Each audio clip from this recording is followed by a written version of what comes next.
Nostalgia is a powerful, often enchanting force that gamers experience whenever talking about the good old days.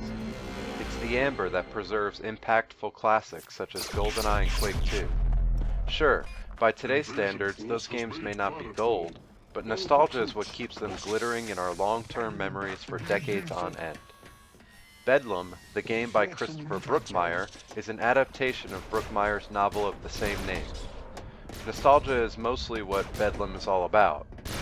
It's also one of the game's few positive aspects, unfortunately. It all begins in the fictional first-person shooter Starfire, which is essentially Quake or any spacely arena shooter from that era of gaming. You play as a confused Australian woman who has no clue how she got to be in the skin of a hideous Gralak. Right off the bat, some interesting narrative soup is brewing here.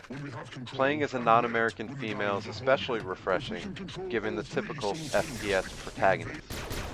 Bedlam grants some light commentary on what it was like for your character to grow up as a girl gamer, a discussion I was glad to see present within a game. There's one point, a low-gravity rocket deathmatch in Starfire, where one of the AI-controlled combatants yells, "Why don't you go back to playing The Sims?" It was especially rewarding to blow that player to bits.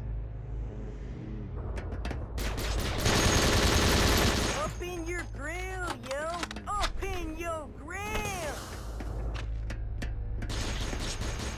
After Starfire, you'll find yourself in a World War II shooter called Death or Glory. Again, it was pretty neat going through my old haunts. I poured a ton of time into Unreal Tournament and Day of Defeat Source back in the day, so walking around carbon copies of those games was delightfully reminiscent.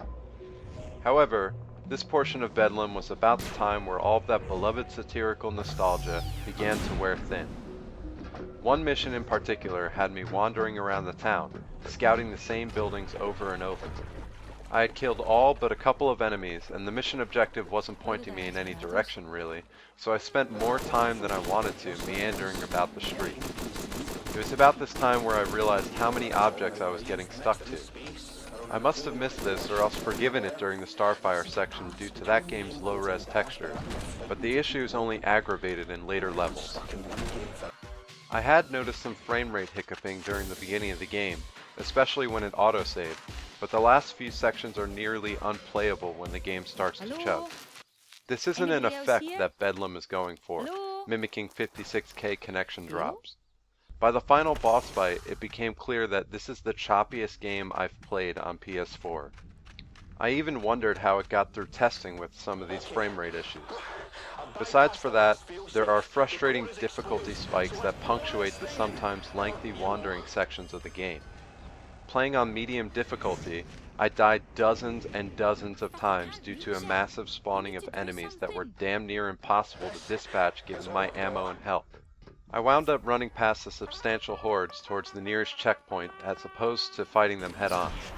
It felt like I was abusing the save state features of a ROM, funny enough.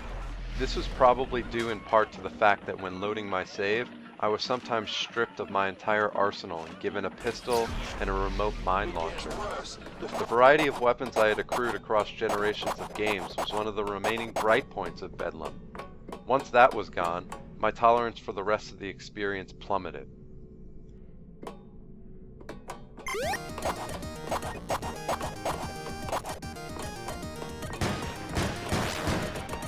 There was potential in Bedlam. Being held prisoner in an array of old games is a thought that has cropped up in many gamers' heads, I'm sure. The narrative of how and why you're there takes a swing for the philosophical about halfway through, but isn't totally capitalized on. Where the PS4 version of Bedlam could have been a trip down memory lane, it is instead a test of endurance. With so many other novel PSN games, I'm not sure this history lesson is worth the time investment. This is Eric from PSNstores.com, giving Bedlam a nostalgic 2 out of 5. If you like this or any of our other YouTube videos, subscribe to our channel. If you'd like to support what we do in general, pop on over to patreon.com/PSNstore. Your patronage helps keep our podcast 100% ad-free. Thanks for watching, and remember, all that glitters is not gold. Is gone. Here is all there is, and it is the integrity's vital task to ensure that the remains are here to be in. I don't get it. You said I was trespassing. You are a Granach cyborg. You belong in Starfire. I don't belong there, and I don't belong here either. I found this glitch, and I thought it might lead me back home.